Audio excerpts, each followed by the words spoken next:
next lecture is on ornament and its relationship to human neurophysiology. I'm going to skip over a century's worth of debate and philosophy concerning the history of ornament in architecture, because I believe it's ultimately misleading. And I will stick strictly to what Christopher Alexander has covered in the book, The Nature of Order, and in much more recent work done in the medical field and experimental psychology. First of all, ornament and function. The relationship between ornament and function is a very fundamental one, and that is shown by affect, which is a psychological term that connects a human being emotionally with the environment, with certain visual aspects and other sensory aspects of the environment. Therefore, if one has a positive valence, as is called in psychology, the environment establishes a positive emotional state in the user, and therefore the user is predisposed to make better use of whatever they are supposed to do with the structures in the environment. Therefore, this is totally dependent. The emotional, visceral, unconscious appeal of the structure of the environment is fundamental and influences how useful structures are going to be in the environment. Just a simple reflection of where we come from, our evolution, from less sophisticated animals. Our evolution is in natural environments, so all our interaction is with the natural environments, and all our neurological system is evolved to take advantage of the geometrical qualities, and we have been discussing these geometrical qualities. This is the point of the course, and that includes the ornamental scales, which are these smaller scales. And therefore, it is totally ridiculous to suppose, as some people did a century ago, that human beings suddenly changed their entire physiology, their entire DNA, their entire neurological system at the beginning of the 20th century to become something totally alien. But that's preposterous. And it has led to terrible tragedies in humanity, including an alien-built environment, which we cannot fight. However, we can understand what has happened. So the use of something, the utilitarian value of an object or of a structure in the environment is intimately linked with the visceral appeal that that environment has on our neurophysiology. And that latter part, the unconscious connection, which is what we have been discussing the entire semester, depends upon geometrical, very specific geometrical qualities that we have been able to measure, perhaps for the first time. In this course, I have given various measures of how well we connect, how intimately we connect in a positive way. And by connecting in a positive way, that provides, that establishes what is known to psychology as a positive valence, which is a positive emotion, and that has shown that the brain opens up to creative thought and intelligence because it does not feel threatened. Now, the opposite, the negative valence, restricts the thinking to the anxiety mode because the body feels the danger, and therefore forget intelligence and creativity. The intelligence, the human intelligence, is then focused on trying to fight that danger that it perceives. Now, I hate to say it, but much of the architecture we're building today gives a signal of this danger.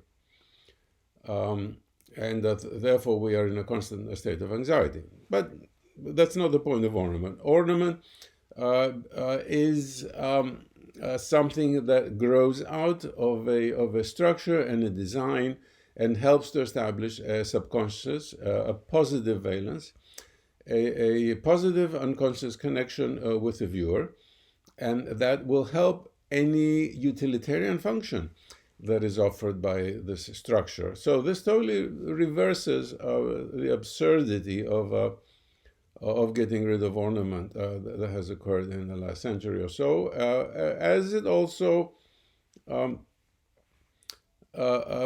clarifies the wrong approach of just sticking irrelevant ornament onto a structure. That does not occur in nature. And the positive examples of ornamentation in architecture are organic, namely, they don't necessarily look like leaves or cauliflowers. I don't mean by that organic. I mean that they're organic in that the mathematical structure, say the fractal structure, generates the ornament so that the entire structure is coherent on all scales. And we have had extensive analysis of the fractal structure, of the hierarchy of scales, of the symmetries that tie everything together. So by organic, I mean that whatever exists on the smaller scales that could be identified as ornament is really mathematically coherent with all the other scales. And of course, all the other scales are the tectonic scales, which are essential to have the building stand up. So I'm talking about the coherence, and this is the wholeness that Alexander discusses in his book. You know, the book we're using, The Nature of Order, Volume 1.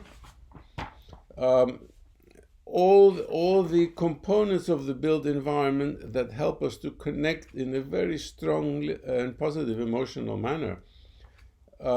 These are the geometrical qualities, and Alexander just goes on and explains in great detail and over again that you cannot separate the functions that one performs in a certain space, in a certain built environment. One cannot separate those from the geometry of that environment and from all the details in that environment and all the symmetries in that environment. It is absurd to think that one can do that, despite the fact that that's what's taught for a century. The result is a disconnected environment. I would now like to discuss scientific experiments that link human intelligence to the structure of the environment, the informational structure of the environment. This is known in the literature as enhanced environments, and it has long been known by environmental psychologists that enhanced environments help to develop the intelligence of the growing child, the baby, right through and including all the school years, and perhaps even adult, because the adult brain has plasticity that we know. That's why seniors are kept busy with things that occupy their mind in order to prevent degeneration of the faculty. But now I want to discuss the child brain. Ever since the Carnegie report of several decades ago, dire warning was raised that minimalist environments are bad for the developing child intelligence. The conclusion, therefore, is that we should be raising our children in an environment that promotes and increases their intelligence as much as possible. What are the tools for doing that? They're exactly what this course presents and what Christopher Alexander has been talking about in The Nature of Order. The visual and intellectual stimulation that occurs from having the high indices of the biophilic index, the fractals, the geometrical properties, all of that mathematical informational structure that our brain craves because it has evolved in a natural environment where this is natural. All of these mathematical qualities are part of the environment that shapes our brain and has shaped our neurophysiology. Now, what is the scientific evidence for this? Unfortunately, science has neglected. This is a crucial question for the future of humankind. Science has neglected this and has spent money on other things, but not on developing child intelligence and how the mathematical informational structure of the environment influences child intelligence. While it is true that there are many, many studies on what other environmental factors influence child intelligence, what I'm talking about and what the questions that I'm asking have not been given any attention. On the other hand, we have exactly this kind of study done for animals. Fish, mice, some birds. Studies were done to show how the brain develops if an animal is raised in an enhanced environment, informationally rich environment versus a minimalist environment. The results are stunning. The brain difference is like 20%, sometimes 25%. And it is concentrated on the regions of the brain that are responsible for intelligence. I'm talking about just the mass of the brain itself, a percentage difference. This is astonishing. And then further and more detailed studies show that the network connectivity of the parts of the brain responsible for intelligence are denser, and therefore we assume the animal becomes more intelligent simply by raising the animal in an environment that has the qualities that we are teaching in this course. Okay, this has to do with fish and with mice. Can we extrapolate? Well, I can extrapolate. And if the rest of the world is totally ignoring these revolutionary findings, then do we really expect the world to raise its future generations in a good environment, or do we expect the world just to ignore this? That would be a catastrophe. One of the readings for this week's lesson is a new pattern called handles. And that really summarizes something very important in our environment, namely we feel a need to grasp things, physically grasp. So they have to be touchable and graspable. They have to have an affordance so that we can actually grab them. But even more important, we look subconsciously or unconsciously at the environment for objects that are of a size that we can grasp and situated where we could possibly grasp them. And this could be trim in a room, or just a windowsill, or the mullions of a window, the right size to grasp. Of course, all of this was eliminated. What happens when you eliminate all of this structure that's of a dimension that we intuitively feel that we can grasp? So it offers an emotional support for us to inhabit this space. When we eliminate all of this, we feel anxiety, we feel alienated, we feel that we cannot possibly connect to this particular structure or space emotionally, because we cannot grasp it, even if we don't actually go and grab the windowsill. We have a need for this. So this is a pattern. It is a 2-page statement, like any pattern, very, very compact, very useful. Anyone can understand it. You can go to a decision maker who is a politician or a client and show him or her the pattern, 2 pages. It's easily graspable. It's not deep architectural theory or medically based experiments. The pattern format is wonderful. So this is one of the new patterns, not existing in the original pattern language by Alexander, but it's in the new pattern language by Mehaffy, to which I have contributed as well.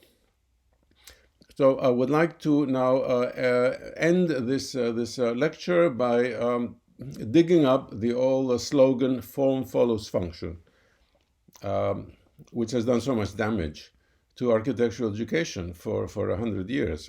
What does it mean? Well, It means nothing. You ask an architectural educator, what does this mean? I don't think, I'm willing to bet they cannot explain what it means. However, it is a code.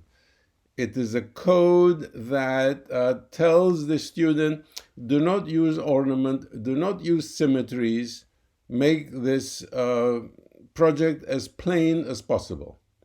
So that's the code. It has nothing to do with function, because as this course has revealed in many different directions, function is tied to mathematical information in the environment, which includes ornament, which includes the form. So the form and the function are intertwined. Okay, so the great architect Frank Lloyd Wright said this in the 40s. Function and the form are one. But such was the power of the slogan, form follows function, that everyone ignored Wright, even though he was the most important American architect for many decades. So such is the power. And today we have a system of architectural education all over the world that uses this code, the slogan, form follows function, in order to prevent the application of mathematical symmetries, of scaling symmetries, of fractal qualities, of everything that we teach in the present course, in order to boost a minimalism which is really very bad for human beings. It's bad for society, it's bad for human senses, because it goes against neurophysiology. But the statement form follows function sounds so innocent, because people don't realize what it does. So the meaning is to promote a minimalist, alien type of environment. That has really been the undoing of architectural education, and it's time to get rid of this.